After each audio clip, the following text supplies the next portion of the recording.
This video was recorded July 27th, 2023. I felt like it was a unique year, so I'm going to share with you 52 lessons I've learned in 52 years, hopefully in 52 minutes, and this is part 1. So I will share the first 33 with you, and in the second video, I will finish up.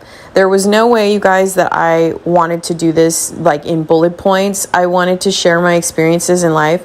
And when you're doing 52 lessons, you cannot do that in 18 or 20 minutes. So I hope that you enjoy. Chime in if you are of age and you understand these lessons. I would love to hear your thoughts. Please make sure you subscribe, tap the like button, and join my community here on YouTube. I would love to grow the channel and hear your thoughts on conversations in the car. So let's go ahead and get started with 52 lessons I learned in 52 years. Hey guys, welcome back. It is my birthday. It's my birthday today. I turned 52 as we speak. It is nighttime. I'm making this video in my car. I just got home from running around. This video is actually made to talk about the 52 things I've learned, just aging. Aging is just really, I don't want to put one, like aging, this particular thing I've learned, I don't want to put at the top of the list. I want to put it at the bottom of the list because it's something that is really standard and common, and that is just aging, period. Aging is something that is different, I feel like, for each person, because I feel like it has to do with your lifestyle. If you are a person that's on the go and a person that really, is completely filled with FOMO, then you are probably constantly on the move, moving around, never wanting to miss out on anything. And so you're constantly living life with a big group of friends. Perhaps you embrace life. You are a foodie, you go out, you just really embrace life. Then of course you're going to have lots of adventures and you're going to feel full. If you're more of a homebody like me and due to the circumstances of your personal life experience, I feel like it just depends on, how age hits you. In other words, I had my children at 16. I had my first son at 17. I got pregnant when I was 16. Had my first child when I was 17. So for that experience to be on the bottom of the list, it is something that is, I don't know. For me, it's different. I just feel like, because I was always the youngest person in the room at the time, and I was the oldest person to meet people my age. Does that make sense? So even in my group of friends right now, I'm the oldest. So it always falls that way. It's either like I'm the youngest, I was the youngest, or I'm the oldest. So it's really interesting to meet people, and it's very rare that I meet people my own age where I can share the life experience of what it's like to age. Aging is a weird thing. It's a very, very weird thing, but it's something everyone goes through. So I feel like the way that it hits you, to be number 52 is, just something that I feel like is just, it's super universal, but at the same time, it's a personal experience the way aging is. Because, it also happens with physical appearance and genetics and stuff like that. And dealing with aging is just, it's very interesting, for each person. So for me, I don't know. I really didn't focus on it too much until I turned 50. And then once I turned 50, I was like, oh shit, I'm 50. Like, what does that even mean? How am I supposed to act? What am I supposed to say? How am I supposed to dress? Do I look like an idiot? And I've always had inspirational, celebrities in terms of fashion, which would be Sandra Bullock, another one that I really greatly admire as far as style, because she's sort of basic but sort of not, is Diane Keaton. I am also a big fan of Jennifer Aniston, who's aging gracefully and wearing jeans still and just really being hip. She has had work done on her face, so I thought about it, because I do have a dermatologist that does offer Botox, but I just don't know. I've read a lot and seen a lot, and I have a huge allergy realm on my chart and the way that my body reacts. So, Botox is something that is encouraged, but it's not something that I am in a hurry to get because I'm scared of it, to be honest. I really am. And the further we go out with fillers and Botox, we're finding out that, or there's articles and, proven research that the deposits in the Botox sometimes don't spread. They cyst up. And so I don't know, when you do fillers, any foreign substance you put in your face, right, is always a risk, because you don't know if it's going to literally, the Botox is supposed to spread out and not, impair your face. But I don't know, they're finding that it's putting deposits in people's faces and not like spreading and literally blending into the face. It's actually putting little cysts like things. And so that's something that just scares me, you know, and I think that's why a lot of people get fillers taken out of their face, because they're afraid of that. Just aging in general is really hard for me. 51. 51 would be, I feel like 51 is more, it's really on the bottom of the list because it's just battling with my weight, you know. I just really wish I could get a handle on my weight, because my weight would also drastically improve my medical condition, and that would help me get more mobility. You know, I would be a lot more, if I could do, you know, I'll put the next one that has to do with the same exact category, but I just wish I could get a handle, you know, on my weight, because my weight would help my condition. So I'm just going to say that I really wish I could level out and get a hold of my weight loss. I would say 50 is more being more attentive, you know. I struggle with being attentive and really putting a lot of emphasis and a lot of importance on attention, paying more attention to the people around me and listening more. That will actually, we'll do attention in 50 and we'll do, you know, listening at 49, but like, 50 is my attention span. I need to be more observant and present in the moment in terms of paying attention to what's happening around me. I'm very detail oriented. I do pay attention, but there are things that I don't pay attention to that need to be paid attention to. And I guess I just really have trained myself to not pay attention that much, because I feel like if you pay attention to too much, then your mind literally stresses and puts too much time into areas of life that don't really need attention. And I feel like that can drain you, you know what I mean? If you put too much attention on things that just aren't worthy of that attention, you know? So I would say pay more attention, but pay more attention to the things that matter. 49, I would say, is listening. Listening is something that I've struggled with my whole life. It's because I'm thinking while people are speaking. It's kind of a rude thing to do, but it is a natural thing I do. And I do listen, you know, I mean, I feel like I have a lot of people around me that want me to focus and pinpoint and, you know what I mean? Like, look at me while I'm speaking to you kind of thing. And I just feel like I can listen to you and still be doing other things, but the recipient thinks that it's very rude and not, you know, courteous to do that. And I think I just need to, I think I need to get a book on listening. I think if I was to invest on a book, audio wise, and listen to it, and The Art of Listening or something like that, you know, something of that nature, there may be a book out there that, you know, talks about the art of, you know, listening and stuff, but I just need to learn how to listen. You know what I mean? I feel like that's just one of my weaknesses. I feel like that's been something that has been, you know, a challenge for me for a really long time. And so listening, I think, is something that I need to really pay attention to. 48 would be, I don't want to say that I have not been patient. I think I have a lot more patience than people think I have.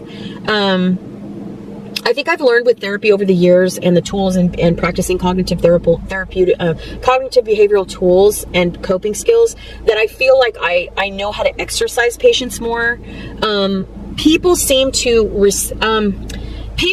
misinterpret or misunderstand patience sometimes, because they think that patience is confused with ignoring them. Does that make sense? Like, patient to me is to let something go and let someone, like, in other words, if you're dealing with a person that is wishy-washy and that doesn't really know how they feel, or in any circumstance, it's not just, you know, romantically, but if someone is wishy-washy and just doesn't know how to decide or how to make decisions in terms of feeling firm about how, like, taking a stance, then I feel like patience is something that you have to exercise, and you have to let things be. You have to know when to back away and let things go and just not be reactive and respond to things. So I feel like patience can be oftentimes confused with, like, not caring, or, you know,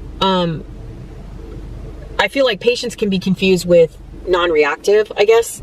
And I've just learned, you know, patience is about letting things go and letting things pan out and turn out the way that they need to turn out. You know, you need to be patient with things. You know, sometimes things aren't going to come in the form you want them to come, and sometimes things are not going to, the outcome of something isn't going to be what you expect. And so you have to exercise patience, because if you are defensive and you're not patient and you're defensive and you're looking for a solution or a forced solution, then it's just not something that is natural. It's not organic. So exercising patience is something that's really important in your life, and you really need to try to let things happen the way that they happen, regardless of your emotional state. When you're trying to exercise patience, it's very important that you just remain patient, because in any circumstance, lack of patience can produce mistakes and produce regrets, and you don't want that. You know what I mean? You don't want to live with I'm sorry's. You don't want to do that. You want to step back and let things happen organically the way that they need to happen, so that you can learn something from them. So that would be 48 is patience. 47 would be things I've learned, productively, would be to communicate. I think communication is, I have a lot of people in my life that say I'm long-winded, and that I just want to hear myself talk, or that I just want to be the one that's heard. And I don't think that's the case. I mean, I feel like if we were in therapy with these people that are telling me that I am not good at communicating, I feel like I'm surrounded by a lot of people that intervene and that don't let someone finish. And even myself, because I feel like when you're a thinker while someone's speaking, it will promote you. It'll push you to you're so excited about what you want to say, and you're so passionate about how you feel expressing yourself, that you might want to, jump in and say, respond or react to something that someone's saying, rather than letting them finish and then speaking, and that ties into listening as well. But I feel like that is something that I've learned, over time and maturity. But again, I have a lot of people that are saying that I'm not good at communicating, but I feel like I am, because communicating is really expressing yourself. There are some personalities that I have a hard time with. There are some personalities that I feel like they're not easy to express myself. Sometimes they're intimidating even, and that is hard for me to express myself and communicate. But I feel like at this stage, and I feel like I've always kind of been an individual in terms of how I feel, and sort of not being a non-filter, but I am also the kind of archetype that will shut down and shut you out if you offend me or something. I'll just back off and, just leave the situation, because it's not even as a protectant that I might make an ass out of myself or say something that's offensive, but I just feel like you have to communicate how you feel. But I still feel like there's also a part of that there's also a part of communication that there are certain exceptions, I feel like, because there are certain people in this lifetime that will have certain personalities that you try to communicate and you try to have an adult conversation, and sometimes they're not able to do that. They're too defensive, they're too emotional, they're taking everything that you say personally. And so, especially if they come off really intimidating, or they come off, they're very, they have narcissistic tendencies, and there's a lot of people that do. We carry narcissistic tendencies in our in our personalities. It's a natural thing. It's just how people use their narcissistic tendencies, because it's natural to be narcissistic. I think a lot of people don't understand that. That's actually also in literature, that everyone is narcissistic. Everyone is. There's certain tiers of it and certain levels of it that can go beyond, and that's when, it can become an issue where you're literally sort of on a spectrum that goes beyond the natural narcissism that a person should carry. And so I feel like I'm good at communicating, but there are certain people that I have difficulty communicating with because of the type of personality trait, the personality that they are. 46 would be probably social skills. I do lack in social skills. 46 are, I have trouble with social skills. I don't think I had them when I worked in public, in an office atmosphere. I don't think I struggled with social skills, more or less. Even, I feel like I could still communicate really well and have good social skills even when I was taking care of my dad. But once my dad passed away, I feel like all the trauma and all the experience and exhaustion and deprivation I experienced from being a caregiver with my dad, I feel like I lost a lot of the skills that I had to communicate with others. And so communication skills and social skills as well. Social anxiety, being nervous around people, being really quiet, I'll cover another one at 45, but you know, we'll just stay on social skills right now. So I feel like I have the ability to be social with people, but I feel like I'm still kind of in a class of my own, like I'm an extrovert, but I'm an introvert kind of thing, you know, because I'm an extrovert by nature because I'm very individualistic, but at the same time, like, I feel like over time, even with age, I feel like I still lack social skills because I really haven't been around that many people for a long time. And I feel like that has been something that I've struggled with, you know, if that makes sense. 45, I feel like I'm a good parent. I mean, you know, I feel like over all these years, even having children young, I feel like I've learned to be a pretty good parent. I feel like I've really tried to instill in my children. I raised men, you know, I raised 2 boys, so I didn't have girls, but I've tried to school my children or educate my children on trying to be patient, but also trying to not allow any other individuals in their life, especially romantically, run over them. You know, I've taught my children in relationships in general, whether they be romantic or friendships, that people need you, you don't need them. And the reason why I teach my children that way is because I know that I have raised my children to be good people, and I know that I have raised my children to be very patient and empathetic people. I do know that I do have narcissistic people in my family, and I even think sometimes I wonder if I even carry those tendencies a little bit stronger than I want to admit, you know. But I've been in therapy, you know, to ask these questions and stuff like that, being in a narcissistic abuse relationship and not realizing that I was. So, you know, I think the thing about parenting and teaching your kids to be individuals, first of all, I think that's the most important thing as a parent, is to teach your children to be individuals and to not be influenced, you know, and I think the reason why that's the most important, and I learned that from my father, and I think he taught us all to be individuals.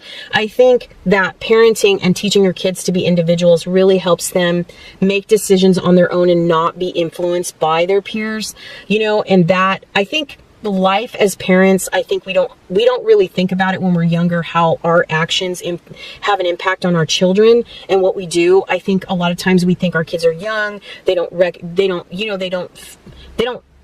really put together what's going on in our lives, you know. They just are there to witness our lives. And I feel like, you know,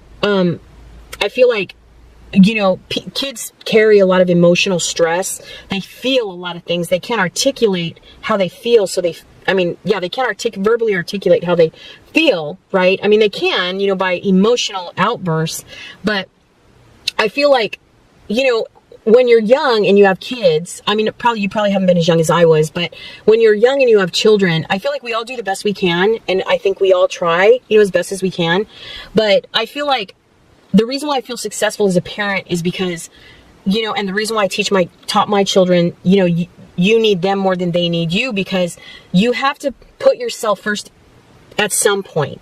You know, if you do more than the people that you befriend or the people that you build relationships in your life, then you find that you never stopped, you know, in time to give them a little bit of leeway and room to earn being in your life as well, and that you matter.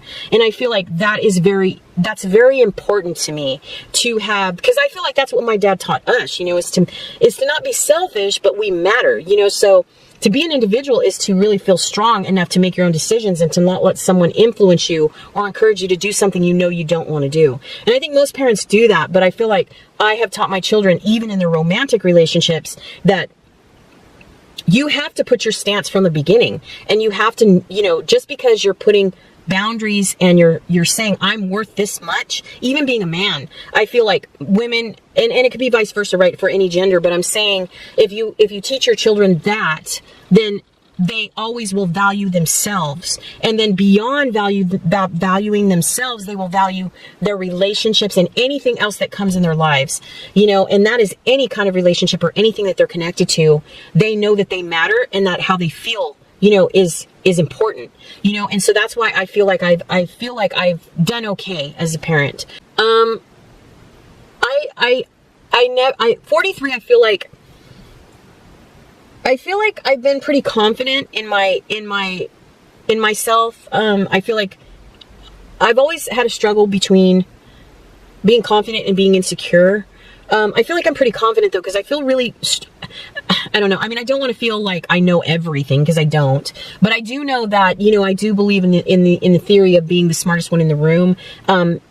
Meaning not being outsmarting everybody. That's not what I mean by that. And I've had to clarify that with my children, but I feel like if you're going to learn something, learn it to the best of your ability and try to master it. And I really feel like if you educate yourself, you know, and you have questions on things that you want to learn, doing the best you can with research and investigation is going to help you, you know, so being the smartest that you can be is a benefit. And I feel like I've tried in anything that I've ever tried to do. I'm not the best at anything that I do, but I have tried to invest in the knowledge of learning new things. So I feel like I've done pretty good when it comes to feeling confident, you know. I'm confident, you know. I mean, I'm very self-conscious, you know, of my, like when we're talking about vanity, but I feel like I'm pretty confident, you know. It's weird too, because I'm not in a very accomplished place in my life, especially for my age. I don't own a home, you know. I've been, you know, I've been a low-income person my entire life. I've never been able to pull myself out of poverty, if that makes sense, or I've never been able to really accomplish, you know, and but I have to say, I haven't made those accomplishments because I've made sacrifices, and sacrifices have to do with choices I've made where I had to, you know, I had to try to decide, you know, what was more important. And I've just forfeited, you know, getting ahead and, getting financially stable because I've chosen to sacrifice my time and sacrifice myself, you know, for things in my life. And whatever I've done in the aspect of my life that I've sacrificed for, I feel like I've put my all into, you know. So I could pretty much at this point, with all the circumstances that have come across in my life, I feel like I could be put in certain positions and be okay with knowing I could handle myself because of the way that I've taught myself to research and investigate and to know that knowledge is power, I feel like. So I feel like I'm pretty confident in myself. I wish I was further in life. You know what I mean? I wish I had more to show for my age, and that, you know, creates a lot of shame, I think. But overall, I feel like I'm pretty confident.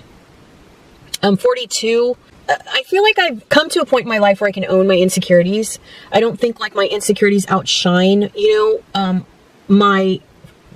because I feel like being insecure is more about fear. You know, insecurity is driven by fear. And so I feel like if you're very confused about self-confidence and insecurity, you know, and self-esteem, if you will, they're all very different, but very similar, you know. So I feel like if you're ever questioning how you feel, you know, invest in knowledge of these emotions, because it's very important for you to learn, you know what I mean? When it comes to emotions. But insecurity is something that you really have to research, and you really have to understand what insecure means. You know, like we did self-confidence, you know, previous to doing this. So I really feel like you have to investigate what is insecurity, what is self-esteem, and what is being confident. You know, confident versus insecure versus self-esteem. I think it all plays a part, but they're very different meanings. They're very different. You know, it's just a very different thing. You know what I mean? Like when you talk about what exactly do they mean and how are they similar to each other? But I still feel like insecurity is really driven by fear. Now, self-esteem is different. Let's go to 41. Am I at 42 or 41? I forget. I think I'm at 42. Are we at 42? I don't know, y'all. I don't know. I'm just going down the line. If I skip one, whatever. But 42 is more self-esteem. Self-esteem is like, do I believe in myself? You know what I mean? Do I feel equivalent to the person? You know, do I feel equal? You know, do I feel like I have what it takes? And I know self-esteem and insecurity are very similar, but insecurity is driven by fear, like I said. So, and self-esteem is more or less like, I feel like self-esteem is more believing in yourself. So let's go ahead here really quick before I move on from and just make that brief and quick. Let's go ahead and I don't even know where my phone is. Where's my phone? Sorry. I'm trying to get this video done. I could have did it upstairs, but I figured I would just do it here. Okay, so since we're covering, let me see. So first let's look up, we started with confidence, self-confidence. Oh, let me do dictionary. I just downloaded the dictionary app, the Webster's dictionary app. Skip for now. Okay.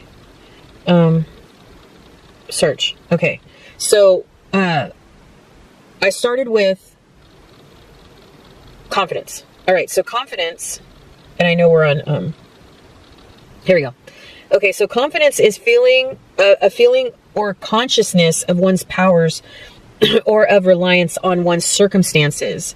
So let's say that again. A feeling or consciousness of one's powers or of reliance on one's circumstances. That's confidence, that you can get through this, that you're strong enough. And so I feel like I have confidence. There's no doubt about that. So I already covered confidence. Now let's cover insecurity. Insecurity. Let's see. Insecurity. Well, I guess insecure would be the same thing. So insecure is, oh, you sucker. It's doing an ad on me.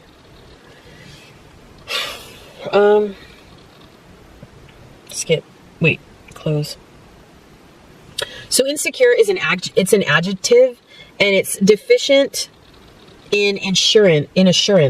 Deficient in assurance. Beset by fear and anxiety. Like I said, insecurity is driven by fear. I said that already, remember? So insecure is just basically things you're afraid of. So I feel like I have fears and insecurities, but I don't think I'm as insecure as people think. I just don't. Maybe I am, maybe I'm not. I don't know. But that's insecurity. And then now we're talking about self-esteem. So self-esteem is a confidence and satisfaction in oneself. So I feel like, I don't know, I feel like I'm confident, but I'm not satisfied sometimes, with where I am. So I feel like, yeah, I think a lot of us struggle with self-esteem. I mean, I just think you have to know that you're enough. You know what I mean? It's one thing to feel inferior, especially in relationships and friendships and stuff like that. But you have to know that you are enough no matter what, and you can't give someone the power to make you feel like you're not enough.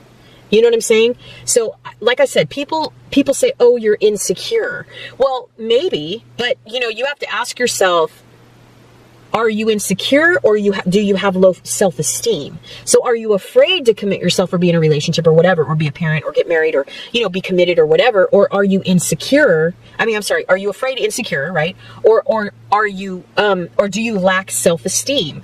Which means, do you have the confidence in yourself that you can do or be a partner or be enough for someone? And I don't know, I feel like with self-esteem, I struggle with it, but I also feel like it's the partners I've chosen in my life. It's the type of friends I choose to be friends with. I feel like, you have to be very, at this age, making friends later in life, I think, is a lot different than making friends when you're younger, because, you're feeling out, life, and you learn by your mistakes, your 20s are for making mistakes, your 30s are for, or for getting grounding yourself, and your 40s are to enjoy who you are and be proud of who you are, and your 50s are just, getting to a point where you don't need to prove yourself anymore. You don't need to, regardless of your circumstance, regardless of where you are, you know who you are and why you're in this place. And I think, self-esteem is something that everyone struggles with. So I don't think I struggle I think I battle with it, or I guess struggling and battling might be the same thing, but I just feel like self-esteem is something that, believing in myself, believing that I can accomplish things, knowing that I have the skill to do it, knowing that I have the ability, but do I believe in myself enough? Am I enough, like that, So I feel like self-esteem is something that I've always just struggled with. And I think, I don't know, because I would say that even in my 50s, I feel like vanity and self-perception and, being perceived by others in society is just something that we all battle with. It's, do I look young enough? Am I thin enough? Am I good enough? Am I smart enough? Will he like me? Will he stay with me? Does he love me? What I mean? Am I worth that? And I feel like that's just something that, you have to really just own who you are and what you have to offer, you know? And I think, you know, I think we're all hard on ourselves. I think we're all our biggest critics. And I think, you know, you just learn that with maturity. And, you know, sometimes, like I said, it's an ever loving battle. Like, it's never going to stop. You know, you're always going to kind of punish yourself when you don't feel like you've done well enough. Or let's say, you know, your kids grow up and maybe they didn't go in the path that you taught that they would, you know. It's all in the choices that we make as we, you know, grow up and we parent, we make mistakes as adults and stuff like that. So I feel like self-esteem is something I just, you know, I think everybody is, it's pretty universal, battling with self-esteem. Okay, I think we're at 40. If I'm not, I might be off one or two, but we'll just go with it. I think I've learned that I'm honest. You know, I feel like I'm honest, and I've always been as honest as I could be. You know, I feel like I doubt myself a lot. You know, even with being honest, I feel like, is my honesty going to be a weakness? You know, is my kindness going to be mistaken for weakness? So I feel like I'm always honest, but I feel like I don't know. I just feel like even in my 50s, I feel like I don't have enough experience with people to know if being blatantly honest is always the best medicine. I don't know, you know, because I'm a non-filtered kind of person, and I just feel like it's not what you say, it's how you say it. So I feel like I'm very proud of being honest. I feel like I've always been pretty honest. You know, I feel like I've made mistakes and done things that I feel like I wish I wouldn't have done, but I really feel like I've been honest enough to own up to those mistakes. And I feel like, you know, I feel like I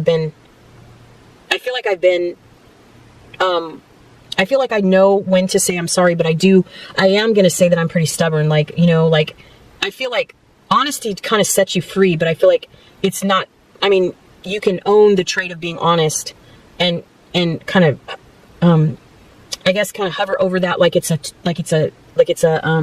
gift.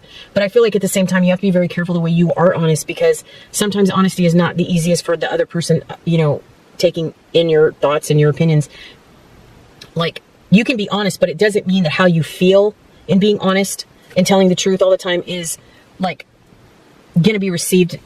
It's not like, it's not going to be embraced. Like, you know what I mean? Like, honesty is the best policy always, right? But I feel like some people just have a hard time accepting the truth, you know? So it's like, I feel like in life and over time, I feel like I've learned how to be honest. Well, I mean, I've always been honest, but I mean, I feel like it's the way that I've been honest, you know, like the way I speak my mind, because I am harsh. I'm harsh, and I'm non-filtered. So it's hard for me just to be like soft in being honest. But also I've learned in being honest, it's like, if I'm going to dish it out, then I better damn well be able to take it. And sometimes that's really hard, you know, like being honest. As an honest person, you have to be able to accept the truth as well. When someone's telling you the truth, like, you have to be able to accept the truth as well, you know? And then there's no versions of the truth. That's the thing, you know, there's no versions of the truth. I mean, if you guys really want to see a really good movie about aging and life, watch, the movie with, Diane Keaton, Jack Nicholson, Keanu Reeves, and, As Good as It Gets. It's called As Good as It Gets. I'll put it up here somewhere. But if you really want to see a good movie, and another really good movie on the flip side of that is Closer. I've talked about this movie several times in my life because it's the most raw, honest relationship movie you will ever see.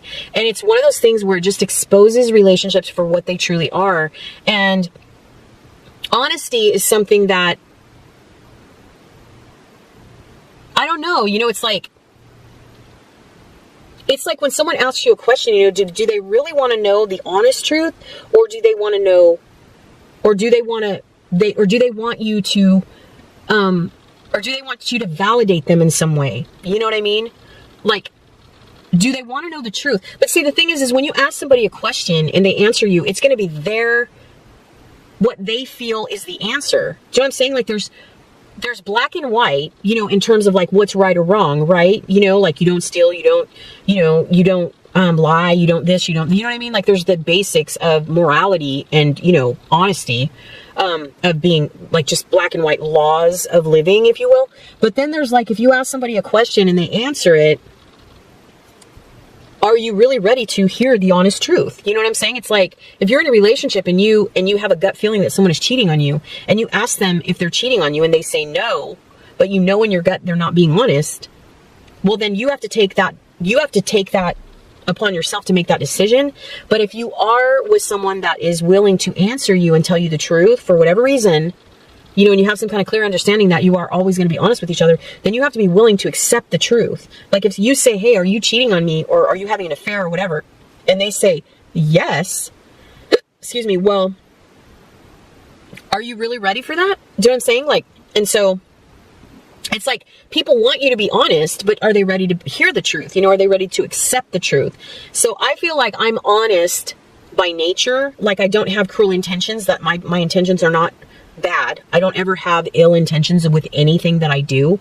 And I'm very clear about that, but I still feel like people still doubt, you know what I mean? Like they doubt. And I don't know, like if something to me is not allowing me to be as honest as I know that I am as an archetype or a human being or my personality, then I back off, because they really don't want to be on. They don't want you to be honest. They want you to answer. They want you to give them what they need. You know what I mean? And there's a difference between being honest and giving a person what they want or need. You know what I'm saying? Which is what, that's like, just doesn't make any sense to me. So I'm honest in nature, but if things get too tough, then I just back off. I just remove myself from the situation, because that person doesn't really want you to be honest. They want you to be, I don't know, they want you to be on their side, and they want you to accept their truth and not the truth. You know what I mean? So I feel like I've learned honesty, and I think I've learned to exercise it and execute it in my life. Okay, so 39, I think. Gosh, I gotta sum this up and stop making this so long. 39, I feel like I'm pretty generous. I feel like I've learned the hard way with generosity in my life. I still do it though till this day, because I came from two very generous people, and I feel like generosity is something that has no ties to it. I feel like generosity is something I grew up with my dad being very religious and very giving, and I don't think he didn't put any emotional like tie to things. So his generous nature was just that. He didn't do things for people to expect something back. He did things for people because it made him feel good, and that was it. There was no ties, no nothing. And I got that. And my mom is the same exact way. I think my mom is more selective over who she chooses to be generous with, but I feel like in general my mom is very generous, and my dad was extremely generous. And so my generosity I learned by having generous parents. So I feel like generosity is something that just is natural, and I've learned with generosity through maturity that you do things because you want to do them. You don't do things because you want someone to owe you a favor. So I feel like generosity is a good one for me. 38.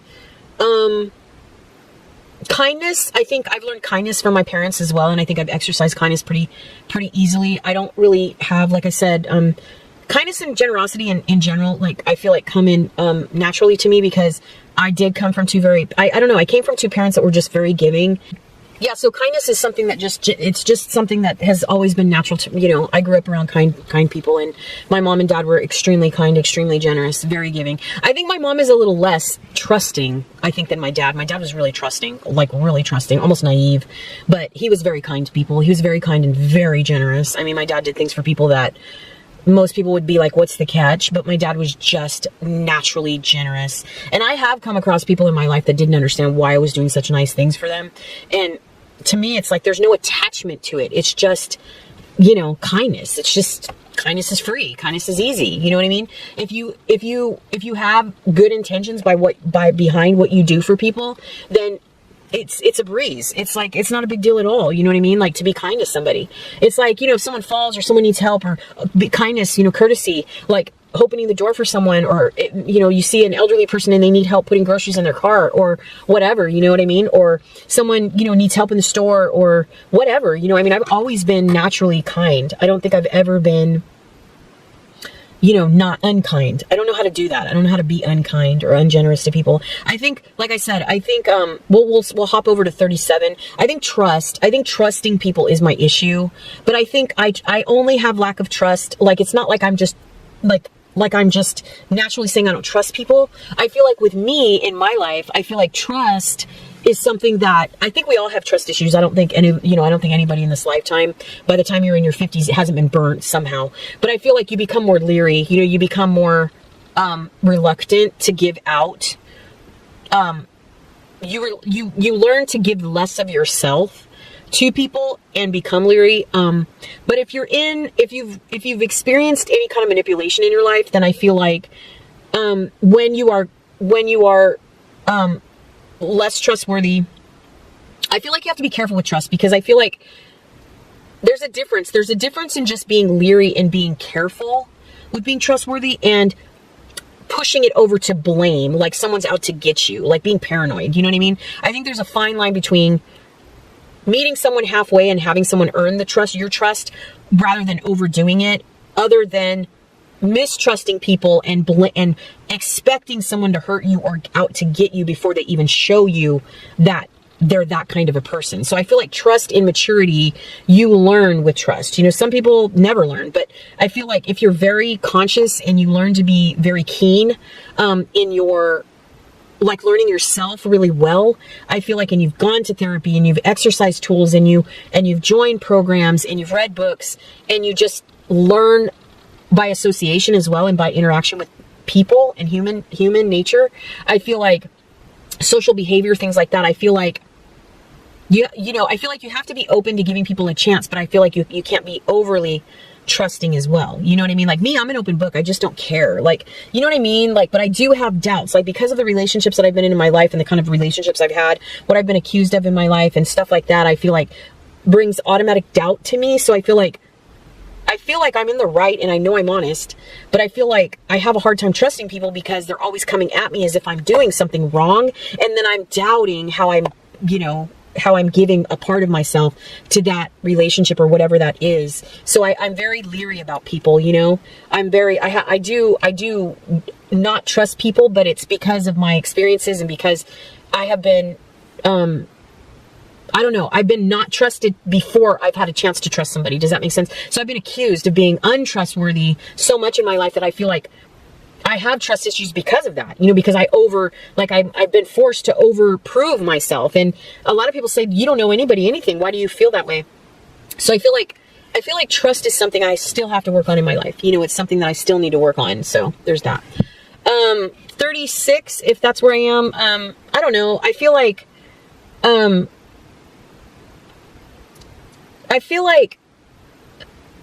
I don't know when to see that I'm being taken advantage of. I feel like people see the nature of how I am, and I feel like I'm a very easy target when it comes to being taken advantage of. And sometimes I'm oblivious of that. So that falls into the past numbers that I've covered with being attentive and being keen on knowing when to realize that you're being taken advantage of. I don't think I'm so naive that I'm just dumb, you know, or that I'm so inexperienced in life, even at the age that I am. You know, I don't feel like someone can undermine me intelligently, but I feel like I am an easy target to be taken advantage of because I feel like I give people the benefit of the doubt too much. And that, like I said, that's kind of a contradiction of, you know, being leery and trusting people. But at the same time, it's like my honest nature, because of the way my dad was, I'm just, you know, I don't know. Anyway, that's how I feel about that. 35. I feel like I've made a mistake in believing in love. I feel like I've let one experience of love teach me, and I've let one experience of love brand me. And when I say that, I mean, I don't think that I don't know why certain things, I feel like that's a sign when you're talking about something and all of a sudden your throat, mediums would say that meant something. Anyways, love. I feel like my marriage taught me something. And I feel like my last relationship was so tarnished and so, was so toxic. I hate that word, fucking toxic. I hate that word.